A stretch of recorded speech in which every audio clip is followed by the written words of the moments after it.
Hello hello hello class 10th, how are you all? सब लोग कैसे हो? बहुत बढ़िया। होपफुली सब लोग अच्छा ही कर रहे होगे। तो चलो आज मैंने आपको लास्ट बताया था ए सेक्सुअल रिप्रोडक्शन के बारे में। आई होप सबको क्लियर हो गया होगा। तो आज की क्लास में हम लोग करने वाले हैं एक नया टॉपिक। बेटा, रिप्रोडक्शन चैप्टर ही चल रहा है हमारा, हाउ डू ऑर्गेनिज्म रिप्रोड्यूस। तो फर्स्ट क्लास में सेक्सुअल रिप्रोडक्शन बताया था मैंने आपको। उसके बाद मैंने आपको फ्लावर्स के अंदर सेक्सुअल रिप्रोडक्शन बताया था, ठीक है, प्लांट्स के अंदर। तो अब हम करने वाले हैं, नेक्स्ट टॉपिक है हमारा रिप्रोडक्शन इन ह्यूमंस, ठीक है, मतलब मेल एंड फीमेल, ठीक है।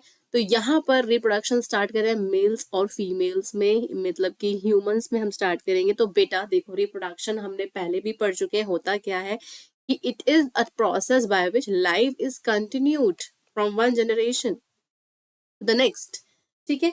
तो मतलब हम ह्यूमंस क्यों रिप्रोड्यूस करें? क्योंकि भैया हमें भी तो अपनी लाइफ को कंटिन्यू करना है आगे, हमें भी तो अपनी जनरेशन को बढ़ाना है आगे, ठीक है। अब जनरेशन को बढ़ाने के लिए, रिप्रोड्यूस करने के लिए भाई हमें कुछ चीजों की जरूरत होती है, कुछ ऐसे सेल्स हमें चाहिए होते हैं जो बहुत यूनिक और स्पेशलाइज्ड सेल्स होते हैं। तो यहाँ क्या होता है, a new human life results from the union of two specialised cells. और बेटा ये दो स्पेशलाइज्ड सेल क्या है?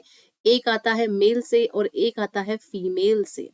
मेल से जो स्पेशलाइज्ड सेल होता है उसको कहते हैं स्पर्म, और फीमेल से आता है एग सेल, या फिर इसको हम कहते हैं बेटा ओवम। तो ये ध्यान रख लो, छाप लो अपने दिमाग में कि ये जो दो सेल्स हैं ये बहुत यूनिक और स्पेशलाइज सेल्स हैं। इन्हीं सेल्स के थ्रू रिप्रोडक्शन होती है ह्यूमंस में। तो मेल्स में बनते हैं बेटा स्पर्म्स और फीमेल्स में बनते हैं क्या? एग या फिर ओवम, ठीक है। तो मियोसिस एक ऐसी सेल डिवीजन है जिसके थ्रू ये दोनों के दोनों सेल्स बनते हैं हमारी बॉडी के अंदर। आपने पढ़ा है 9th क्लास में कि हमारी बॉडी में दो तरह के सेल डिवीजन होती है, सेल चैप्टर में पढ़ा है ना सबने, ठीक है। तो मियोसिस और माइटोसिस दो तरह की सेल डिवीजन होती है हमारी बॉडी में, लेकिन जो मियोसिस है ये बहुत अलग है। इसमें क्या होता है, क्रोमोसोम नंबर क्या हो जाता है? बताओ जल्दी। क्रोमोसोम नंबर क्या हो जाता है? हाफ। क्या हो जाता है बेटा? हाफ हो जाता है, हाफ। तो अगर सपोज करो हमारे बाकी सेल्स में क्रोमोसोम्स 46 हैं, ऑब्वियसली हमारे क्रोमोसोम्स कितने होते हैं? 46 होते हैं। लेकिन जो स्पर्म सेल होगा या फिर एग होगा बेटा, इनके अंदर कितने क्रोमोसोम होंगे? 23 ईच। 23 आपके एग में होंगे और 23 स्पर्म में होंगे। जब ये दोनों 23 मिल जाते हैं और ये स्पर्म और ओवम फर्टिलाइज करते हैं तो बेटा यहाँ पर जो एक नया सेल बनता है, यहाँ कितने होंगे? क्रोमोसोम 46 हो जाएंगे, क्योंकि 23 स्पर्म से आ रहे हैं और 23 एग से आ रहे हैं। तो जब 23 स्पर्म से आएंगे, 23 एग से आएंगे, तो बेटा कितने हो जाएंगे? 46। लेकिन अगर ये क्रोमोसोम नंबर हाफ नहीं हुआ होता, मतलब मियोसिस नहीं हुई होती, तो क्या होता? यहाँ स्पर्म में भी 46 होते, एग में भी 46 होते। फिर ये 46 और 46 जब फर्टिलाइज करते, आपस में फ्यूज होते, तो हमें कितने क्रोमोसोम मिलते? सोचो कितने क्रोमोसोम मिलते? 90। कितने मिलते? 46 प्लस 46 कितने हो गए? 92। Oh my God, 92 is a huge number. हम कुछ और ही बन जाते, ठीक है। तो इसलिए क्या होता है, मियोसिस इसलिए होती है ताकि स्पर्म और एग में जो क्रोमोसोम नंबर है वो 23 हो जाए, मतलब हाफ हो जाए, ताकि जब इन दोनों की फर्टिलाइजेशन हो तो ये वापस 46 बन जाए, हम वापस ह्यूमंस बने, कुछ और ना बने, ठीक है। तो इसीलिए क्रोमोसोम नंबर को प्रिजर्व करने के लिए मियोसिस होता है, ठीक है। तो ये जब मियोसिस होने के बाद जब फर्टिलाइजेशन हो जाती है, पहली चीज तो बेटा ये सेल्स का बनना होता है ना। स्पर्म और एग जब तक बनेंगे नहीं तब तक आगे बात कैसे बढ़ेगी? तो स्पर्म और एग बनना इज वेरी इंपॉर्टेंट। फिर उसके बाद इनका मीट होना। तो स्पर्म और एग जो है जब मीट होते हैं, यही हम इस रिप्रोडक्शन चैप्टर में पढ़ने वाले हैं। जब ये दो यूनिक सेल आपस में मीट होंगे तो वो फर्टिलाइज करेंगे। फर्टिलाइज करने के बाद जो एक नया सेल बनता है बेटा, उसको कहते हैं जाइगोट। अब ये जाइगोट तो बन गया भैया, अब इसके अंदर कोई मियोसिस होने के अब कोई जरूरत नहीं है। तो यहाँ पे कौन सी डिवीजन होगी बेटा? माइटोसिस। अब ये माइटोसिस के थ्रू 1 से 2, 2 से 3, 3 से 4, 4 से 5, 6, 7, 8 कंटिन्यूअसली डिवाइड करता रहेगा 9 मंथ्स के लिए। क्योंकि बेबी जो होता है मदर की बॉडी में कितने मंथ्स के लिए होता है? 9 मंथ्स के लिए। तो 9 मंथ्स तक ये कंटिन्यू डिवीजन चलती रहेगी जब तक कि बेबी के सारे ऑर्गन्स प्रॉपरली डेवलप नहीं हो जाते, ठीक है। तो इसीलिए ये बहुत इंपॉर्टेंट सेल डिवीजन होती है आफ्टर फॉर्मेशन ऑफ जाइगोट, ठीक है। तो सेक्सुअल रिप्रोडक्शन इसी को कहते हैं जहां पे मेल और फीमेल का इन्वॉल्वमेंट होता है और जहां पे गैमीट्स का इन्वॉल्वमेंट होता है। तो sperm and egg are what? These are the gametes. These are the gametes, ठीक है। तो भैया सेक्सुअल रिप्रोडक्शन करने के लिए ह्यूमन बींग्स में मेल और फीमेल को क्या होना पड़ेगा, मैच्योर भी तो होना पड़ेगा, उनके अंदर सेक्सुअल मैच्योरिटी भी तो चाहिए। तो सेक्सुअल मैच्योरिटी लाने के लिए कुछ ऐसी चीजें होती हैं जो मेल और फीमेल में डिफरेंट होती है, और दोनों एक कुछ ऐसी चीजें जो दोनों में सेम भी होती हैं, ठीक है।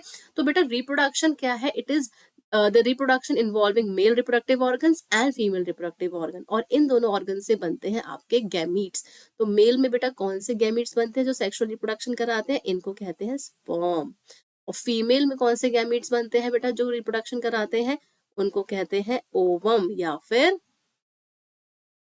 एग, ठीक है। तो the reproductive organ of humans that is testis in male and ovary in female become functional only after attaining sexual maturity. यही तो मैं बात कर रही थी कि भाई जो स्पर्म और ओवम है तो तभी बनेंगे जब सेक्सुअल मैच्योरिटी आएगी। तो सेक्सुअल मैच्योरिटी लाने के लिए हमारी बॉडी में कुछ हार्मोन्स होते हैं, कुछ हार्मोन्स का प्ले होता है, जो ये हार्मोन्स मिलकर सेक्सुअल मैच्योरिटी प्रोड्यूस करते हैं हमारी बॉडी में, ठीक है। तो मेल्स में कुछ अलग हार्मोन्स होते हैं, फीमेल्स में बेटा कुछ अलग हार्मोन्स होते हैं, ठीक है। तो जैसे कि मेल्स की अगर हम बात करें तो मेल्स में एक हार्मोन होता है जो बहुत इंपॉर्टेंट है, जिसको हम कहते हैं टेस्टोस्टेरोन। क्या बोलते हैं, टेस्टोस्टेरोन। और फीमेल्स में एक हार्मोन होता है, उसको हम कहते हैं एस्ट्रोजन।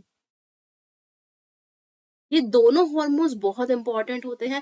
मेल्स में सेक्सुअल मैच्योरिटी के लिए टेस्टोस्टेरोन रिस्पॉन्सिबल होता है, और फीमेल्स में सेक्सुअल मैच्योरिटी के लिए एस्ट्रोजन रिस्पॉन्सिबल होता है। तो जब सेक्सुअल मैच्योरिटी आ जाती है तो उस प्रॉपर्टी को, उस प्रोसेस को क्या कहते हैं, प्यूबर्टी। क्या कहते हैं बेटा, puberty. So in male sexual maturity जो आती है वो होती है 13 to 14 ईयर्स में, और फीमेल्स में आती है 10 to 12 ईयर्स में। तो the process of attaining sexual maturity is known as puberty. The process of attaining sexual maturity is called as puberty. इसी को हम क्या कहते हैं बेटा, प्यूबर्टी, ठीक है। तो सेक्सुअल मैच्योरिटी जो ह्यूमन बींग्स में आती है, मेल और फीमेल में कुछ ऐसे चेंजेस आते हैं बॉडी के अंदर जिससे हम थोड़े से अलग दिखते हैं, मेल और फीमेल आपस में अलग अलग दिखते हैं। We can differentiate between male and a female, ठीक है। तो जो बॉयज होते हैं और गर्ल्स होते हैं उनके अंदर कुछ ऐसे चेंजेस होते हैं जो थोड़े से सिमिलर होते हैं आपस में, ठीक है। तो वो सिमिलर चेंजेस क्या है पहले हम ये देखेंगे, ठीक है। फर्स्ट है आपका thick hair growth in armpits and genital area between the thighs, okay. तो यहाँ पर what is there, the thick hair growth, जैसे अगर अपनी आर्मपिट्स में देखो तो वहां पर हेयर ग्रोथ होती है, ठीक है। अब ये मेल्स में भी होती है, फीमेल्स में भी होती है। जेनाइटल एरिया के आसपास जहाँ पे आपके रिप्रोडक्टिव ऑर्गन्स है बेटा, वहां के आसपास भी क्या होगा बताओ, वहां पे भी हेयर ग्रोथ होगी। और ये हेयर ग्रोथ दोनों में होती है, मेल्स में भी होती है और फीमेल्स में भी होती है। दूसरा होता है thinner hair on legs, arms and faces. तो बेटा सबको पता है हमारे फेस पे आईब्रोज है, आई लैशेज है, और जहाँ मुस्टैचेस आती हैं, बियर्ड आती है, छोटे छोटे बाल जो होते हैं वो सबके होते हैं, है ना। थिन हेयर जो होते हैं लेग पे भी होते हैं, आर्म्स पे भी होते हैं, फेस पे भी होते हैं, तो ये मेल फीमेल दोनों में होंगे। थर्डली स्किन का ऑयली हो जाना, so oily skin and appearance of pimples, ये तो बेटा सबके साथ ही कहानी है। तो मेल्स के साथ भी और फीमेल्स के साथ भी, तो ये कुछ एक ऐसे चेंजेस हैं जो मेल्स और फीमेल्स दोनों में होते हैं, राइट। लेकिन कुछ ऐसे चेंजेस होते हैं जो मेल्स को फीमेल्स से काफी डिस्टिंक्ट बना देते हैं। अब ये डिस्टिंक्ट या डिफरेंसेस कैसे आते हैं, तो पहले हम पढ़ेंगे गर्ल्स में, ठीक है। तो गर्ल्स में क्या चेंजेस आ रहे हैं, breast size begin to increase. तो ऑब्वियसली बेटा, तो जैसे जैसे गर्ल चाइल्ड एज में बढ़ती है, ठीक है, 12 ईयर्स, 13 ईयर्स, 18 ईयर्स तक आती है, तो क्या होता है जो चेस्ट में मेमोरी ग्लैंड्स होते हैं उसको हम ब्रेस्ट कहते हैं, ठीक है। So the breast size begin to increase, right. तो basically the memory glands they develop. तो ब्रेस्ट साइज में हम क्या बात कर रहे हैं बेटा, यहाँ पे मेमोरी ग्लैंड्स की, किसकी बात कर रहे हैं, मेमोरी ग्लैंड्स, ओके। सो मेमोरी ग्लैंड्स का जो साइज है वो इंक्रीज होता है, या यू कैन से the memory glands develop in females, okay.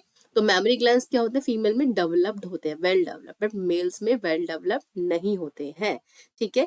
क्योंकि फीमेल्स को जब बेबी प्रोड्यूस होता है, जब बेबी डिलीवर होता है, तो फीमेल्स क्या करती हैं, because of this help of memory glands they produce milk and feed the young baby. और जो छोटा सा बेबी होता है उसको फीड कराने के लिए मेमोरी ग्लैंड्स में मिल्क प्रोड्यूस होता है, and that is very important for the survival of that particular small baby, ठीक है। लेकिन मेल्स में ऐसा नहीं होता है, मेल्स में मेमोरी ग्लैंड्स डेवलप नहीं होते हैं, ठीक है। Secondly darkening of nipple around the nipple skin, okay. तो मेमोरी ग्लैंड्स में जो निप्पल्स होते हैं जिससे मिल्क सेक्रीट होता है, that nipple gets dark, okay. Starting of menstruation, so this is the phase which is very very important in a life of a girl child, ठीक है। तो menstruation को हम बाद में डिस्कस करेंगे। menstruation is a periodic it's basically in normal language it is also called as periods, okay, in which a female gets the blood flow from the vagina, ठीक है। so ये हम देखेंगे धीरे धीरे जैसे हम फीमेल रिप्रोडक्टिव सिस्टम पे आएंगे, ओके। बॉयज में क्या होता है, थिक फेशियल हेयर ग्रोथ, और भाई उनके फेस पे क्या हो जाता है, हेयर ग्रोथ हो जाती है, ठीक है। काफी सारे हेयर, जैसे मुस्टैचेस और बियर्ड पे काफी सारे हेयर्स आ जाते हैं, तो क्या करते हैं वो ट्रिम करते हैं बहुत, या फिर बढ़ने देंगे, तो it depends upon the particular individual कि भैया उनको क्या करना है, ठीक है। वॉइस बिगेन टू क्रैक, तो यहाँ जो वॉइस होती है ना मेल्स की, वो थोड़ी सी क्या हो जाती है, हैवी हो जाती है, and it begins to crack, okay. और आपने देखा होगा कि हमारे थ्रोट में एक एनलार्जमेंट होती है, जिस इस तरीके से ऐसे दिखता है वो हमारे थ्रोट में, ठीक है। तो इसको हम बेटा क्या कहते हैं, एडम्स एप्पल, क्या कहते हैं, एडम्स एप्पल, या फिर वॉइस बॉक्स। तो मेल्स में जो वॉइस बॉक्स होता है आप उसको फील कर सकते हो। मेल्स में क्या होता है, वॉइस बॉक्स को हम फील कर सकते हैं। तो मेल्स में जब वॉइस बॉक्स को आप फील कर पाओगे तो क्या होगा, उससे क्या क्या क्या फायदा है कि जब हम मेल्स में वॉइस बॉक्स को फील कर सकते हैं, तो इसका मतलब ये है कि हम वॉइस बॉक्स को क्या कर रहे हैं, we are actually feeling that voice box, right, and that voice is very very very much cracking, okay. Males में क्या होता है, जो वॉइस होती है काफी क्रैक होती है, ठीक है। So now the next is, यहाँ क्या है कि जो प्यूबर्टी है, प्यूबर्टी में कुछ सेक्स हार्मोन्स होते हैं जो मैंने आपको बताया था। What are these sex hormones, so these sex hormones are, ये जो सेक्स हार्मोन है बेटा ये क्या होते हैं, it is the age at which sex hormone और गैमीट बिगेन टू प्रोड्यूस। तो प्यूबर्टी में ही सेक्स हार्मोन, जैसे कि मेल्स में टेस्टोस्टेरोन का बनना और फीमेल्स में एस्ट्रोजन का बनना, ये बहुत इंपॉर्टेंट होता है, ये सब प्यूबर्टी पे ही स्टार्ट हो जाता है, ठीक है। तो ये एक ऐसी एज है जहां पे सेक्स हार्मोन्स और गैमीट्स, गैमीट्स मैं आपको बता चुकी हूँ ऑलरेडी, स्पर्म और ओवम बनने शुरू हो जाते हैं, ठीक है। तो मेल्स में जो रिप्रोडक्टिव सिस्टम है क्या है, it consist of two portions, one that produces the germ cell और the gametes and the other that delivers the germ cell to the site of fertilization. तो बेटा यहाँ पर दो चीजें बहुत बहुत इंपॉर्टेंट है मेल रिप्रोडक्टिव सिस्टम में। इसको थोड़ा सा अगर मैं आपको बताऊं, तो यहाँ दो पोर्शंस हैं, सबसे इंपॉर्टेंट दो चीजें होती हैं यहाँ पे बेटा। एक तो होती है आपकी, एक वो चीज जो जर्म सेल प्रोड्यूस करती है, ठीक है। दो पोर्शंस होते हैं इसके, एक वो पोर्शन है जहां पे जर्म सेल प्रोड्यूस करती, जो चीज जर्म सेल प्रोड्यूस कर रही है, ठीक है, the thing which are producing gametes और द जर्म सेल्स, ओके, ठीक है। मींस यहाँ पे क्या है, स्पर्म्स है। दूसरा होता है the other that deliver the germ cell to the fertilization, means the external genital organ. तो external genital organ, that means penis, ठीक है। तो यहाँ जो ये चीज हम लिख रहे हैं प्रोड्यूसिंग गैमीट्स, तो एक्चुअली में ये क्या चीज है, the thing which are producing the gametes, they are actually called as testis. क्या कहते हैं इनको, टेस्टिस कहते हैं। क्या कहते हैं बेटा, टेस्टिस। तो testis is a primary sex organ. तो बेटा दो चीजें होती है, एक होता है प्राइमरी सेक्स ऑर्गन और एक होता है आपका एक्सटर्नल जेनाइटल, जिसको हम बोलते हैं पेनिस, ठीक है। तो यहाँ आ जाते हैं फटाफट से। तो ये देखिए, this is a male reproductive system which is shown you in detailed manner, okay. तो यहाँ देखिए बेटा, जो मेल्स का रिप्रोडक्टिव सिस्टम होता है, इसके अंदर सबसे इंपॉर्टेंट चीज है कि दो चीजें मैंने आपको बताई थी अभी। एक होता है प्राइमरी सेक्स ऑर्गन, जिसको हम कहते हैं बेटा टेस्टिस। तो यहाँ क्योंकि एक ही टेस्टिस दिखाई है, इसलिए इसको हम टेस्टिकल भी बोल रहे हैं। प्लूरल अगर बोलेंगे तो टेस्टिस होता है, ठीक है। प्लूरल में क्या होता है बेटा, टेस्टिस। तो अगर प्लूरल बोलोगे तो टेस्टिस, और अगर सिंगुलर बोलोगे तो बेटा टेस्टिकल। तो जो टेस्टिकल्स होते हैं, in this you can see the testicles over here, ठीक है। तो टेस्टिकल्स में से क्या प्रोड्यूस हो रहा है, टेस्टिस से क्या प्रोड्यूस होता है बेटा, स्पर्म। तो ये प्राइमरी सेक्स ऑर्गन है और ये क्या प्रोड्यूस करते हैं बेटा, ये प्रोड्यूस करते हैं स्पर्म्स। तो स्पर्म क्या है, गैमीट्स है, ठीक है। ये टेस्टिस है, समझ में आ गया आपको, ये टेस्टिस है। अब टेस्टिस से कुछ ट्यूब्स निकलती हैं, है ना। अब यहाँ देखो बहुत ध्यान से, अच्छे से आपको दिखेगा, टेस्टिस से कुछ ट्यूब्स निकलती हैं। जो ऊपर की तरफ आप ट्यूब देख रहे हो, ये वाली है ना, ये वाली जो ट्यूब देख रहे हो, दिस ट्यूब इज कॉल्ड, जो मैं पिंक कलर से यहाँ ड्रॉ कर रही हूँ, which is arising from the testis, है ना। टेस्टिस से जो ट्यूब निकल रही है बेटा उसको कहते हैं एपिडिडाइमिस। अब ये एपिडिडाइमिस आगे जाता है और आगे जाने के बाद ये कन्वर्ट हो जाता है दूसरी एक ट्यूब्यूल में। इस ट्यूब्यूल को, जो कि मैं यहाँ पे येलो कलर से ड्रॉ कर रही हूँ, ये वाली ट्यूब, इस ट्यूब को बेटा हम कहते हैं, जो ऊपर तक जा रही है ऐसे, ये पूरा जो ट्यूब है बेटा, दिस इज कॉल्ड एज वास डिफर्स। इस ट्यूब को हम क्या कहते हैं बेटा, वास डिफर्स। ठीक है, तो ये ट्यूब है वास डिफर्स, जो एपिडिडाइमिस के बाद स्टार्ट होती है। ठीक है, तो वास डिफर्स आपको समझ में आ गया, वास डिफर्स है ये। ठीक है, तो टेस्टिस से दो ट्यूब निकल रहे हैं, एपिडिडाइमिस और वास डिफर्स। तो अब ये जो एपिडिडाइमिस और वास डिफर्स, ये है क्या, ये कुछ पाइप्स है, कुछ डक्ट्स है जो टेस्टिस से अराइज होते हैं। इनको हम एक्सेसरी डक्ट्स कहते हैं। क्या कहते हैं बेटा, एक्सेसरी डक्ट्स। तो यहाँ पर मेल रिप्रोडक्टिव सिस्टम में टेस्टिस का पेयर है, मतलब दो टेस्टिस है। दूसरी चीज एक्सेसरी डक्ट, एक्सेसरी डक्ट में मैंने आपको दो चीजें बताई हैं। एक बताया मैंने आपको एपिडिडाइमिस, जो कि टेस्टिस से ही निकलता है, एपिडिडाइमिस। ठीक है, एपिडिडाइमिस। और एक मैंने आपको बताया बेटा वास डिफर्स। ठीक है, और दूसरी चीज थर्ड है एक्सेसरी ग्लैंड्स, और लास्ट है एक्सटर्नल जेनाइटिलिया, जिसको हम कहते हैं पेनिस। अब हम आते हैं बीच में एक्सेसरी ग्लैंड्स पे। ठीक है, सेम इसी डायग्राम पे वापस आ जाते हैं। यहाँ देखिए बेटा, सेमिनल वेसिकल, प्रोस्ट्रेट।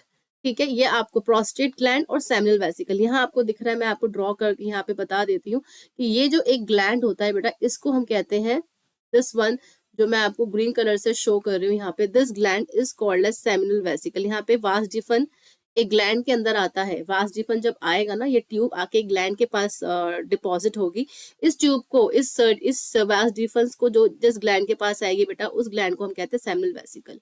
उसके बाद एक और ग्लैंड आता है सेमिनल वेसिकल के बाद, वो ग्लैंड का नाम होता है प्रोस्ट्रेट। तो यहाँ मैं आपको ऑरेंज कलर से दिखा रही हूँ, ये जो ग्लैंड है बेटा बड़ा सा, ये होता है प्रोस्ट्रेट ग्लैंड। ठीक है, तो prostate gland is the another gland. ठीक है, उसके अलावा there is one more gland which you can see here. यहाँ पर इस वाले डायग्राम में देखो, ये जो दो ग्लैंड्स होते हैं, ये दो ग्लैंड्स बल्ब जैसे, इनको कहते हैं बल्बो यूरेथ्रल ग्लैंड्स। तो अगर हम इस वाले व्यू में देखेंगे तो इस व्यू में आपको साइड से ऑर्गन सारे साफ साफ नजर आएंगे। ये है फ्रंट व्यू। फ्रंट व्यू में क्या है बेटा, ये टेस्टिस है। टेस्टिस से ये जो ब्लू कलर का देख रहे हो, ये एपिडिडाइमिस है। फिर एपिडिडाइमिस से बेटा ये निकला ये बड़ी सी ट्यूब, जिसको हम वास डिफरेंस कहते हैं। वास डिफरेंस जाके खत्म होता है आपके सेमिनल वेसिकल में। पिंक कलर के स्ट्रक्चर देख रहे हो, सेमिनल वेसिकल है। ठीक है, सेमिनल वेसिकल क्या बताया था मैंने आपको, एक्सेसरी ग्लैंड। फिर उसके बाद ये पीछे ब्लू कलर का देख रहे हो आप, जो पीछे से दिख रहा है आपको, ये है आपका प्रोस्टेट ग्लैंड। ठीक है, प्रोस्टेट ग्लैंड से नीचे आते हैं थोड़ा सा, ये बन जाते हैं आपके बल्बो यूरेथ्रल ग्लैंड। तो कितने ग्लैंड्स हैं हमारे पास टोटल, 1 2 एंड 3। सेमिनल वेसिकल 1, ठीक है, prostate gland 2 and bulbourethral gland 3। तो how many glands are there, 1 2 and 3। तो बल्बो यूरेथ्रल ग्लैंड्स को हम लोग काउपर्स ग्लैंड भी कहते हैं। इनको हम बल्बो यूरेथ्रल ग्लैंड्स भी कहते हैं और काउपर्स ग्लैंड भी कहते हैं। तो ये तीन हमारे हो गए बेटा एक्सेसरी ग्लैंड्स। तो कितने ग्लैंड्स हो गए हमारे पास accessory, seminal vesicle, prostate and bulbourethral, जिसको हम लोग काउपर्स ग्लैंड भी कहते हैं। तो समझ में आ गया, जो मेल रिप्रोडक्टिव सिस्टम है उसमें चार चीजें हैं। एक पेयर है टेस्टिस का, एक दो एक्सेसरी डक्ट्स मैंने आपको बताया, एपिडिडाइमिस और वास डिफरेंस जो टेस्टिस से ही निकल रहे हैं। ग्लैंड्स होते हैं 3, seminal vesicle, prostate, bulbo urethral, और एक्सटर्नल जेनाइटिलिया में आता है पेनिस। तो इन सब से मिलकर हमारा बनता है मेल रिप्रोडक्टिव सिस्टम। ठीक है, अब मेल रिप्रोडक्टिव सिस्टम में सबसे पहले हम पढ़ेंगे टेस्टिस के बारे में। ठीक है, तो टेस्टिस क्या है, testis is a area, it's basically a primary sex organ. क्या है टेस्टिस बेटा, सबसे इंपॉर्टेंट चीज है, एक नंबर में क्वेश्चन आ गया, भूल गए तो नंबर गया। तो प्राइमरी सेक्स ऑर्गन है हमारा स्पर्म, सॉरी टेस्टिस। तो टेस्टिस क्या कर रहा है, it is producing the sperm. तो इस प्रोसेस को, स्पर्म प्रोड्यूस करने की प्रॉपर्टी को या प्रोसेस को हम कहते हैं स्पर्मेटोजेनेसिस। ठीक है, उसके अलावा टेस्टिस एक और काम कर रहा है बेटा, ये टेस्टोस्टेरोन हार्मोन निकालता है। ठीक है, जो कि प्यूबर्टी में बहुत बहुत इंपॉर्टेंट होता है। It actually develops the secondary sexual characteristics, develops secondary sexual characteristics. सबसे इंपॉर्टेंट चीज है कि जो मैंने अभी आपको प्यूबर्टी में जो चेंजेस होते हैं बॉडी में, जो चेंजेस बताए थे ना, वो एक्चुअली में इसी के थ्रू डेवलप होते हैं। ठीक है, नेक्स्ट मैंने आपको बताया था एक्सेसरी ग्लैंड्स कौन कौन से थे, जल्दी बताओ। सेमिनल वेसिकल, प्रोस्टेट ग्लैंड और बल्ब यूरेथ्रल, ये 3 ग्लैंड्स होते हैं जो क्या करते हैं, दे सेक्रीट पर्टिकुलर एक विस्कस सब्सटेंस, एक लिक्विड सब्सटेंस सेक्रीट करते हैं जिसको हम कहते हैं, क्या कहते हैं, सेमिनल वेसिकल से निकलता है, इसको हम कहते हैं सेमाइनल प्लाज्मा। क्या कहते हैं बेटा, सेमाइनल प्लाज्मा, अदरवाइज इसको हम लोग सीमेन भी कहते हैं। तो एक्चुअली में जो मैं यहाँ पे आपको दिखाती हूँ कि दैट हाउ डू वी से दिस, तो यहाँ मैं एक ब्लैंक स्लाइड लेती हूँ और आपको बताती हूँ। तो देखिए बेटा, हमारे पास 3 ग्लैंड्स होते हैं, साफ साफ मैं आपको यहाँ लिख के दिखाती हूँ। सेमिनल वेसिकल होता है हमारे पास, ठीक है। तो सेमिनल वेसिकल क्या करता है बेटा, ये सेमिनल प्लाज्मा सेक्रीट करता है। क्या सेक्रीट करता है बेटा, सेमिनल प्लाज्मा, ठीक है। तो सेमिनल वेसिकल क्या सेक्रीट कर रहा है, सेमिनल प्लाज्मा। उसके अलावा प्रोस्टेट ग्लैंड भी होता है। जब आप बड़ी क्लासेस में जाओगे तो आप पढ़ोगे हर एक ग्लैंड का अलग अलग फंक्शन, ठीक है। बल्बो यूरेथ्रल ग्लैंड, ठीक है। अब प्रोस्टेट सेक्रीट करता है प्रोस्टैटिक फ्लूइड, प्रोस्टैटिक फ्लूइड, ठीक है। और बल्बो यूरेथ्रल ग्लैंड सेक्रीट करता है, it basically secrete a fluid which lubricates, it lubricates the penis. तो जो कुछ ऐसे सेक्रेशन निकलते हैं बल्बोयूथ्रल ग्लैंड से जो पेनिस को लुब्रिकेट करते हैं। लुब्रिकेट करने का मतलब है कि पेनिस को मॉइस्ट कर देती है, ठीक है, ताकि सेक्सुअल इंटरकोर्स इजीली हो सके, ठीक है। तो सेमिनल प्लाज्मा सेक्रेट करते हैं, सेमिनल वेसिकल सेक्रेट करते हैं सेमिनल प्लाज्मा। अभी जो सेमिनल प्लाज्मा है ना, अभी जो सेमिनल प्लाज्मा होता है ये करता क्या है, ये एक ऐसा फ्लूइड है जो स्पर्म्स को ट्रैवल कराने के लिए काफी यूजफुल होता है, ठीक है। टेस्टिस क्या प्रोड्यूस कर रही है, स्पर्म प्रोड्यूस कर रही है। तो ऑब्वियसली जो स्पर्म प्रोड्यूस होंगे वो स्पर्म किसके थ्रू ट्रैवल करके जाएंगे, सेमिनल प्लाज्मा के थ्रू। तो ये दोनों मिलके, प्रोस्टैटिक फ्लूइड और सेमिनल प्लाज्मा मिलके ये क्या बनाते हैं बेटा, सीमेन बनाते हैं, सीमेन, ठीक है। तो सेमिनल प्लाज्मा में अगर सपोज करो, अगर सेमिनल प्लाज्मा के अंदर हमने स्पर्म्स को ऐड कर दिया, है ना, अगर हमने सेमिनल प्लाज्मा के अंदर स्पर्म्स को ऐड कर दिया तो अब ये बन जाता है, क्या बन जाता है बेटा, सीमेन। तो हमेशा याद रखना सीमेन क्या है, semen is actually a fluid which consist of sperm. अगर हम इसमें से स्पर्म को निकाल के बाहर फेंक देते हैं तो ये सिर्फ सेमिनल प्लाज्मा होता है, अब ये सीमेन नहीं है। अगर मैंने यहाँ से सपोज करो कि मैंने इसको डिलीट कर दिया, इसको हटा दिया स्पर्म को, तो ये बन जाएगा सेमिनल प्लाज्मा। लेकिन जब मैंने इसके अंदर ऐड कर दिया स्पर्म्स तो ये बन गया हमारा सीमेन, ठीक है। तो सीमेन क्या होता है, मैं यहाँ बता रही हूँ कि सेमिनल प्लाज्मा, प्रोस्टेट ग्लैंड, ये सब एक सेक्रेशन प्रोड्यूस करते हैं जिसको हम बोलते हैं सीमेन। तो liquid substance that is conducive to sperm viability, मतलब ये क्या करते हैं, ये स्पर्म को ट्रैवल कराने में, है ना, एक जगह से दूसरी जगह कंडक्ट कराने में हेल्प करते हैं। अगर ये फ्लूइड नहीं होगा तो वो स्पर्म जो है टेस्टिस से निकल कर वास डिफरेंस में जाएंगी, फिर वास डिफरेंस से आगे नहीं जा पाएंगी। क्यों, क्योंकि बेटा रास्ते में कुछ है ही नहीं उसको ले जाने के लिए। इसीलिए एक फ्लूइड का होना बहुत जरूरी है, जो कि रास्ते में कौन देता है उनको, ये ग्लैंड्स, है ना। वास डिफरेंस यहाँ ले गए, रास्ते में सेमिनल वेसिकल पड़े, प्रोस्टेट ग्लैंड पड़े, तो इन दोनों ने जो फ्लूइड सेक्रेट किया वो सारा का सारा स्पर्म्स के साथ मिल गया और ये पेनिस से सीधा बाहर एग्जिट कर गया, ठीक है। तो इस तरीके से ये बहुत इंपॉर्टेंट फ्लूइड होता है।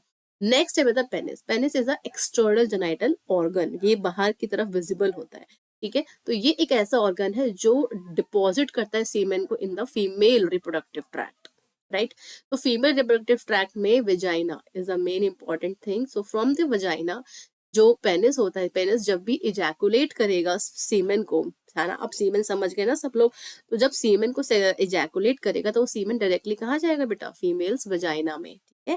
फिर उसके बाद जो स्पर्म्स होंगे वो फीमेल रिप्रोडक्टिव ट्रैक्ट में ट्रैवल करके सीधा फीमेल्स के फैलोपियन ट्यूब्स में जाएंगे, ठीक है। तो जब हम फीमेल्स के बारे में पढ़ेंगे तब मैं इसके बारे में आपको बताऊंगी। तो मेल रिप्रोडक्टिव ट्रैक्ट में क्या क्या आ गया बेटा, कैसे कैसे स्पर्म ट्रैवल कर रहे हैं, ये मैं आपको बताती हूँ। ये देखिए, जस्ट अ मिनट। तो यहाँ मैं आपको एक ब्लैंक स्लाइड लेके आपको बताती हूँ कि किस तरीके से होता है। तो देखिए बेटा, टेस्टिस क्या करती है, इट प्रोड्यूसेस द स्पर्म।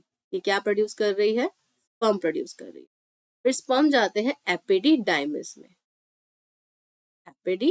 डायमिस में, सॉरी मैं थोड़ा सा स्पेलिंग मिस्टेक कर दिया। तो इट गोज टू एपिडिडाइमिस। अब एपिडिडाइमिस एक ऐसा ट्यूब है जहां पे स्पर्म जो है कुछ टाइम के लिए स्टोर हो सकते हैं। ठीक है, ये तब तक स्टोर रहेंगे, स्पर्म यहाँ पे स्टोर रहते हैं। It stores sperm till they mature, till they mature. यहाँ पे स्पर्म तब तक रहेंगे जब तक कि वो मैच्योर नहीं हो जाते। जब मैच्योर हो जाएंगे तो वो निकल के सीधा कहाँ जाएंगे, वास डिफरेंस। तो as the sperm gets mature it comes to vas deferens.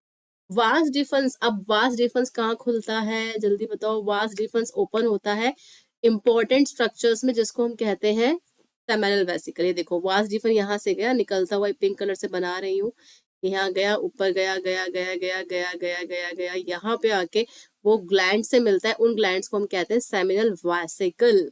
तो ये जो सेमिनल वेसिकल होते हैं, सेमिनल वेसिकल, ये दो सेमिनल वेसिकल है, इनसे मिलके वास डिफरेंस यहाँ मिल गया। एक यहाँ से भी तो आ रहा है ना, दो होंगे ना, क्योंकि दो ही तो टेस्टिस है। तो यहाँ से भी तो वास डिफरेंस आ रहा है, ये दोनों मिल गए यहाँ पे। अब भाई यहाँ से ये तो सेमिनल वेसिकल क्या प्रोड्यूस कर रहा था, सेमिनल प्लाज्मा, और वास डिफरेंस क्या लेकर आ रहा था, स्पर्म। तो भैया सेमिनल वेसिकल के अंदर जो सेमिनल प्लाज्मा था और वास डिफरेंस से जो स्पर्म आ रहे थे, उन दोनों ने यहाँ पे मिलकर खिचड़ी से पका दी, है ना। और प्रोस्टेट ग्लैंड भी अपना फ्लूइड यहाँ से निकाल रहा है। ये प्रोस्टेट ग्लैंड है जो ब्लैक सा ऊपर को दिख रहा है आपको, दो आंखों की तरह, ये प्रोस्टेट ग्लैंड है। इसने भी तो अपने फ्लूइड सेक्रेट किए, ये सारे फ्लूइड मिक्स होके यहाँ पर भर गए। अब ये जो फ्लूइड था बेटा, इसको क्या कह रहे हैं, सीमेन। अब ये वास डिफरेंस क्या बन गया, इजैकुलेटरी डक्ट बन गया। क्या बन गया, इजैकुलेटरी डक्ट बन गया। इस स्लाइड को आप ना ही देखो तो ज्यादा बेटर है, क्योंकि यहाँ मैं फ्लो चार्ट आपका बना ही रही हूँ। ठीक है, तो वास डिफरेंस अब क्या बन गया, इजैकुलेटरी डक्ट। तो वास डिफरेंस से जो स्पर्म्स थे वो चले गए इजैकुलेटरी डक्ट में। लेकिन यहाँ रास्ते में दो चीजें आई थी। रास्ते में आया था सेमिनल वेसिकल और प्रोस्टेट ग्लैंड। ठीक है, इन दोनों ने मिलकर क्या किया बेटा, वास डिफरेंस के अंदर सेमिनल प्लाज्मा को भेज दिया, और वास डिफरेंस के अंदर ऑलरेडी स्पर्म्स थे। ठीक है, तो जब वास डिफरेंस के स्पर्म्स इन दोनों के फ्लूइड्स में मिक्स हो जाएंगे तो वो क्या बना देंगे, सीमेन। क्या बना देंगे, सीमेन। तो इजैकुलेटरी डक्ट के थ्रू क्या निकलेगा, सीमेन निकलेगा। अब इजैकुलेटरी डक्ट कहाँ ओपन होगा, जल्दी बताओ, इजैकुलेटरी डक्ट कहाँ ओपन होगा, पेनिस में, सीधा जाके पेनिस में। ठीक है, तो इजैकुलेटरी डक्ट ओपन होगा पेनिस में, लेकिन रास्ते में पेनिस के अंदर क्या क्या आता है, देखिए। पेनिस के अंदर इजैकुलेटरी डक्ट के साथ साथ बेटा आता है यूरेथ्रल ओपनिंग। तो यहाँ देखिए, ये यूरेथ्रा आ रहा है आपको, ये दिख रहा है। ये प्रोस्टेट ग्लैंड से जो वैसे वास डिफरेंस होते हुए यहाँ से निकल रहा था, कुछ और कलर से ड्रॉ करके दिखाती हूँ आपको, तब आपको अच्छे से समझ में आएगा। So let's take, you can say, ये ओके, हम ब्लू कलर लेते हैं। तो यहाँ से ये देखिए डक्ट आ रहा है ना छोटा सा, इसको इजैकुलेटरी डक्ट कह रहे हैं। कि पहले तो वास डिफरेंस था, लेकिन जैसे ही वो सेमिनल वेसिकल से मिला आके वो बन गया इजैकुलेटरी डक्ट। क्यों, क्योंकि इसके अंदर सीमेन आ रहा है, स्पर्म भी आ गए। ठीक है, अब यहाँ से जब ये निकलेगा ना ऐसे, तो ये यूरेथ्रा को कंपनी करेगा, यूरेथ्रा के साथ मिल जाएगा। तो जब ये यूरेथ्रा के साथ मिलेगा तो सीधा जाके कहाँ खुलेंगे बेटा, पेनिस के अंदर, और यहाँ से बाहर स्पर्म ऐसे सिक्रीट हो जाएंगे, इजैकुलेट हो जाएंगे। ठीक है, तो यहाँ से स्पर्म्स बाहर आ जाएंगे with the semen, sorry with the seminal fluid. तो सेमिनल फ्लूइड या स्पर्म दोनों को मिक्स करके हम क्या कहते हैं, सीमेन। तो एक्चुअली सीमेन किसके थ्रू बाहर आ रहा है, पेनिस के थ्रू, थ्रू पेनिस। तो पेनिस के थ्रू जो बाहर आ रहा है वो क्या होता है, हमारा सीमेन होता है। ठीक है, तो इसीलिए जो मेल रिप्रोडक्टिव सिस्टम है बेटा, उसको उसमें जो स्पर्म्स का ट्रैवलिंग है कैसे हो रहा है, एपिडिडाइमिस में, फिर वास डिफरेंस में, फिर इजैकुलेटरी डक्ट में, फिर इजैकुलेटरी डक्ट से पेनिस से सीधा बाहर। ठीक है, तो हम हमेशा याद रखना कि जो मेल्स होते हैं उसमें पेनिस के थ्रू यूरिन भी एग्जिट करता है, प्लस सीमेन भी एग्जिट करता है। तो यहाँ पे यूरिन और सीमेन के लिए एक ही ओपनिंग होती है, मेल्स में यूरिन और सीमेन के लिए एक ही ओपनिंग होती है, हमेशा याद रखना इस बात को। ठीक है, so I hope this is very much clear to all of you. ठीक है, तो यहाँ पर जो टेस्टिस मैं आपको एक चीज मैं आपको यहाँ दिखाना चाह रही थी, वो ये है, ये देखिए कि स्पर्म जैसे प्रोड्यूस हुए, देखिए यहाँ पे स्पर्म प्रोड्यूस हो गए, फिर स्पर्म प्रोड्यूस होने के बाद क्या करते हैं, ये ध्यान से देखिए, जस्ट अ मिनट, ये थोड़ा कलर ले लेती हूँ यहाँ। ठीक है, ये स्पर्म प्रोड्यूस हुए, प्रोड्यूस होने के बाद इनमें ऐसे ये मैच्योर हो गए, इनमें ऐसी पूंछ आ गई, ऐसे ऐसे ऐसे ऐसे। अब ये फ्लो करते हुए जा रहे हैं सीधा सीधा आपके एपिडाइमिस में स्टोर होने के लिए, थोड़े से एपिडाइमिस में स्टोर हो जाएंगे कुछ टाइम के लिए यहाँ पे और मैच्योर होंगे। फिर उसके बाद ये चले जाएंगे वास्ट डिफरेंस में। वास्ट डिफरेंस में जाने के बाद स्पर्म्स जो है वो बाहर चले जाएंगे और मिल जाएंगे। ये किससे मिल जाएंगे? सेमिनल फ्लूइड से मिल जाएंगे और प्रोस्टैटिक फ्लूइड से। कौन से फ्लूइड से मिलते हैं बेटा? दो तरह के फ्लूइड होते हैं, एक बनता है सेमिनल वेसिकल से, एक बनता है प्रोस्टेट ग्लैंड से। तो ये दोनों मिलके सीमेन बना देंगे और उसमें स्पर्म भी आ जाएंगे, तो ये प्रॉपर्ली सीमेन बन जाएगा। अब ये सीमेन जो है पेनिस के थ्रू या फिर यूरेथ्रा के थ्रू एग्जिट कर जाएगा। पेनिस में क्या है? पेनिस में तो पता है आपको क्या है, पेनिस में यूरेथ्रा है। अब यूरेथ्रा के थ्रू ये बाहर एग्जिट कर जाएगा, ठीक है। और जब ये एग्जिट करेगा तो it will collect the sperms in the female genital tract या फिर फीमेल रिप्रोडक्टिव ट्रैक्ट। तो यहाँ से स्पर्म ऐसे बाहर चले जाएंगे और बाहर जाने के बाद ये फीमेल जेनाइटल ट्रैक्ट में स्टोर हो जाएंगे, ठीक है। और वहां पर फीमेल जेनाइटल ट्रैक्ट में क्या होगा? जब ये स्पर्म्स आगे जाएंगे तो ऑब्वियसली फर्टिलाइजेशन होगी, ठीक है। तो स्पर्म हमें कुछ ऐसा दिखता है। स्पर्म में हेड होता है बेटा, ये हेड होता है, नेक होता है और ये बॉडी होती है और पीछे की तरफ आप देखो टेल होती है। तो स्पर्म जो है 20 to 200 मिलियन पर एमएल क्यों बोल रहे हैं इसे? क्योंकि बेटा ये फ्लूइड के अंदर है, सीमेन है ना। सीमेन के अंदर दो चीजें होती हैं, एक होता है सेमिनल फ्लूइड और एक होता है आपका स्पर्म। ये दोनों मिलके क्या बनाते हैं? सीमेन। अब बेटा क्योंकि फ्लूइड है तो फ्लूइड की जो क्वांटिटी होती है उसको मेजर कैसे करते हैं? मिलीलीटर्स में करते हैं, लीटर्स में करते हैं। तो ऑब्वियसली स्पर्म जो है इस फ्लूइड के अंदर कितने हैं? 20 to 200 मिलियन स्पर्म है इस फ्लूइड के अंदर। 20 to 200 मिलियन स्पर्म है, मतलब स्पर्म इतने सारे 20 to 20 मिलियन स्पर्म इस फ्लूइड के अंदर मिक्स कर दिया हमने, है ना, एक सोल्यूशन बना दिया। तो semen is actually a solution. Semen is actually a solution जिसमें 20 to 200 मिलियन स्पर्म मिक्स है। तो दैट मीन स्पर्म की जो काउंटिंग है वो काउंटिंग कैसी है? 20 to 200 मिलियन पर ml, ठीक है, ठीक है, समझ में आ गया।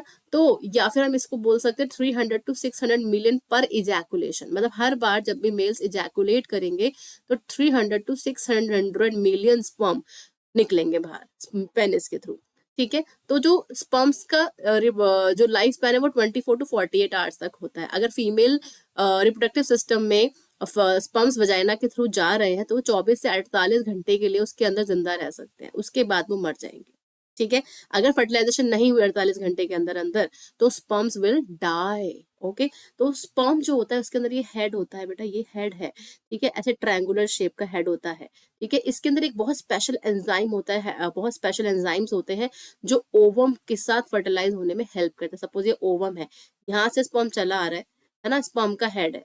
तो जब तक ये हेड के अंदर से एंजाइम नहीं निकलेंगे ओवम फर्टिलाइज नहीं होगा। तो इसी वजह से स्पर्म के हेड के अंदर कुछ स्पेशल एंजाइम्स होते हैं जो ओवम के अंदर एंट्री करने में, नॉक नॉक स्पर्म आया, तो जब स्पर्म आता है तो उसकी एंट्री के लिए एंजाइम्स बहुत इंपॉर्टेंट होते हैं।